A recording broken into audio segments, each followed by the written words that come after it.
Hello भाई, स्वागत है आपका वैष्णव वे पे। मेरा नाम है विशाल और मैं एक एसएससी एस्पिरेंट हूँ। और मैं कोई टीचर नहीं हूँ भाई, पहले मैं बता देता हूँ। मैं खुद अभी स्टूडेंट हूँ, मैं खुद पढ़ रहा हूँ, एसएससी सीपीओ 2026 की तैयारी कर रहा हूँ। और बस ऐसे ही भाई मैंने सीरीज़ ले रखी है, तो उसी सीरीज़ को आगे बढ़ाने के लिए मैं ये वीडियो बना रहा हूँ। और सोचा कि ये सीरीज़ तो बनती रहेगी, सोचा कि क्यों ना 5-10 वर्ड आपको करा दूँ, है ना।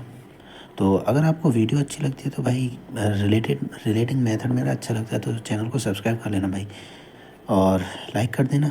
बाकी देखते हैं, चलो यहाँ से देखते हैं 170 से। क्वेश्चन नंबर 170 इसमें कह रहा है यूज़रर। यूज़रर का मतलब होता है कि सूदखोर। सूदखोर मतलब कोई आपका साथी है, दोस्त आपका, वो कह दे आप उससे पैसे मांगो, भाई मेरे को 1,000 रुपये चाहिए, क्या क्या तू दे सकता है। वो बोलेगा कि यूज़ पर, इसको रर मत पढ़ो, इसको पर पढ़ो। यूज़ पर, यूज़ कर ले, पर तेरे को ना ब्याज देनी पड़ेगी। ऐसा व्यक्ति जो ब्याज लेता हो, दोस्तों को भी नहीं छोड़ता हो, हर किसी से ब्याज लेता है ना। यूज़ कर ले पर ब्याज देनी पड़ेगी, सूद को। इसका मतलब है one who lands money at unreasonably high interest, ठीक है। और दूसरा आ जाता है ब्रेथ। ब्रेथ का मतलब होता है भाई चौड़ा, किसी चीज़ की चौड़ाई। तो फूलों की माला कैसी होती है, चौड़ी होती है, तभी तो वो हमारे गले में जा पाती है। तो ऐसे याद कर लेना भाई। और अब क्वेश्चन नंबर 72 है वर्ड, ये अवडिकेट। एवडिकेट इसका मतलब हो जाएगा कि इसका मतलब होता है अपना पद त्यागना या छोड़ देना। इसको ऐसे पढ़ो कि अवडिकेट। देखो अब को पढ़ो, अब डिकेट मतलब एक होता है ना डिकेड। डिकेड आता है दशक के लिए, मतलब 10 वर्ष के लिए। अब तो 10 साल हो गए, अब तो अपना पद त्याग दे, ऐसे याद करो इसको, ठीक है। अब अगला वर्ड आ जाएगा एस्थेटिक। एस्थेटिक मतलब होता है सौंदर्य संबंधी, और इसका इंग्लिश मीनिंग होता है भाई कंसर्न विद ब्यूटी और द अप्रिसिएशन ऑफ ब्यूटी, ठीक है।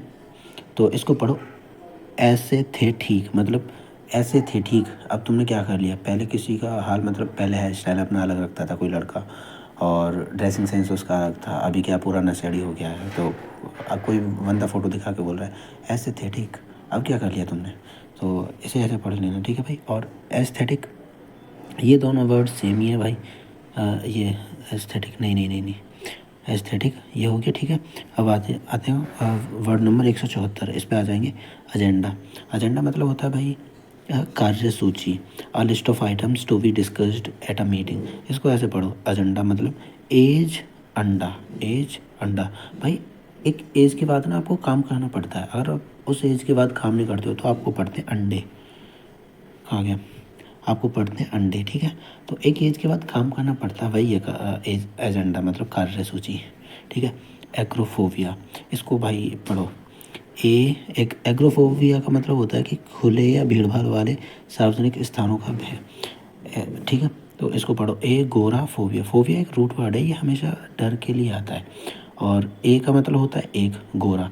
एक गोरा डरता है, क्यों डरता है भाई, भीड़ भाड़ के इलाके में जाने से डरता है, कहीं मैं काला ना हो जाऊँ, धूप ना पड़ जाए मेरे चेहरे पे। उसको ये सबसे बड़ा दुख है भाई, गोरे लोगों का, वो धूप में निकल ही नहीं सकते। हम काले लोगों का ठीक है भाई, काला तो मतलब काले लड़के मेरे को अच्छे लगते हैं भाई, कहीं भी घूम लेते हैं, ठीक है। अब एग्रोफोबिया हो गया। अभी आए हम आलमैनिक।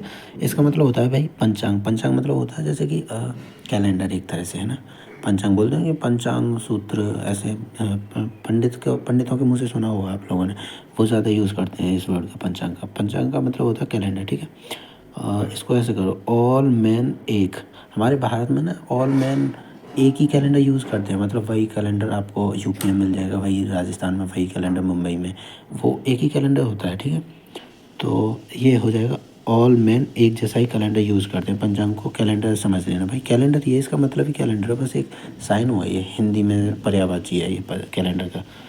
और अब आ जाएगा एमनेस्टी। जैसे इसको पढ़ो भाई, जैसे आप किसी के धर्म पे थोड़ा उंगली उठा दो और वो आप पे केस कर दे। केस होने के बाद आप जाओगे कोर्ट में। कोर्ट में जाके क्या बोलोगे आप, हमें माफ़ कर दो सरकार, हम नास्ती हैं, हम नास्ती हैं मतलब हम नास्तिक हैं, इसलिए गलती से हमारी ज़ुबान, मतलब गलती से हमारे मुंह से निकल गया, हमें माफ़ कर दो सरकार, मतलब सरकारी क्षमा मांग रहे हो आप, ठीक है। और अब आ जाएगा एंटीडोट। ये तो बहुत बेसिक वर्ड है, चलो फिर भी बता देता हूँ। एंटी, देखो एंटी एक रूट वर्ड है, ये हमेशा किसी का विरोध करने के लिए आता है।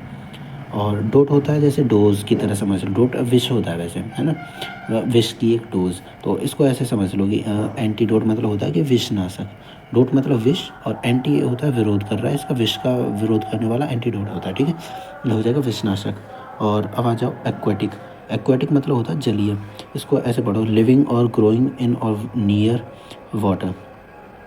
इसको पढ़ो ए कुआ ठीक। एक कुआ ठीक का मतलब हो जाएगा एक कुआ ठीक पास में है, एक कुआ ठीक पास में है, इसलिए आपको जल की कोई दिक्कत ही नहीं है भाई, ठीक है।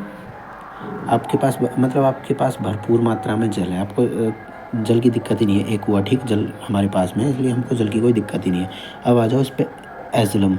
एजलम भाई इसका मतलब होता है कि शरण स्थल या मानसिक चिकित्सालय, मतलब मेंटल हॉस्पिटल। तो इसको सोचो भाई, अभी जैसे गर्मी पड़ रही है तो गर्मी में आप क्या सोचोगे, AC लूँ या ना लूँ, AC लूँ या ना लूँ, AC लूँ या ना लूँ, ये सोच सोच के आप पागल हुए जा रहे हो, पागल हुए जा रहे हो, क्या करूँ, AC लूँ कि ना लूँ, पागल हो गए। अब पागल होने के बाद आप कहाँ जाओगे, मानसिक चिकित्सालय पहुँच जाओगे भाई, मेंटल हॉस्पिटल में पहुँच जाओ। मत सोचो इतना भाई, लेनी है तो लो, नहीं लेनी मत लो, कूलर लेके काम चला लो, पंखा लेके काम चला लो। तो हो गए भाई 10 वर्ड आज के। अगर आपको रिलेटिंग मेथड अच्छा लगा हो तो प्लीज़ सब्सक्राइब कर देना यार, क्योंकि मेरे को भी थोड़ा मोटिवेशन मिला। और देखो मैं कोई टीचर नहीं हूँ, मैं भी अभी तैयारी कर रहा हूँ, तो मैं बिल्कुल ऐसे मतलब वीडियो लाऊंगा ना कि जैसे जिनसे आपको उन चीज़ों में भी फ़ायदा हो। जो देखो टीचर सारे हैं ना वो एक दो बच्चे को नहीं लेके चल सकते, वो हज़ारों बच्चों को पढ़ाते हैं। तो मैं ये नहीं कह रहा हूँ कोई टीचर गलत है, बट वो थोड़ा ऐसे चलते हैं कि कमज़ोर बच्चे ना बहुत जल्दी नहीं पढ़ पाते हैं, टाइम लगता है। बट मैं खुद एक स्टूडेंट हूँ, मैं अभी पहली बार स्टार्ट कर रहा हूँ देखो, तो मुझे ऐसा लगता है कि मेरे साथ अगर आप जुड़ते हो तो कहीं ना कहीं आपको बहुत ज़्यादा फ़ायदा नहीं होगा, थोड़ा तो फ़ायदा होगा वोकैब के लिए, ठीक है। तो यही था आज के वीडियो में, मिलते हैं आपसे कल के वीडियो में। अगर आपको रिलेटिंग मेथड अच्छा रहा हो तो भाई प्लीज़ सब्सक्राइब कर देना, ताकि देखो अभी मैं बुक से ऐसे वीडियो बना के कर रहा हूँ, अगर आप सब्सक्राइब करोगे थोड़ा मोटिवेशन मिलेगा, तो मैं शायद थोड़ा और अच्छे वीडियो बनाऊँगा, है ना। और आपको रिलेटिंग मेथड अच्छा लगता है तो भाई प्लीज़ सब्सक्राइब कर देना, लाइक कर देना। ओके, मिलते हैं आपसे अगले वीडियो में, तब तक के लिए टेक केयर, बाय बाय।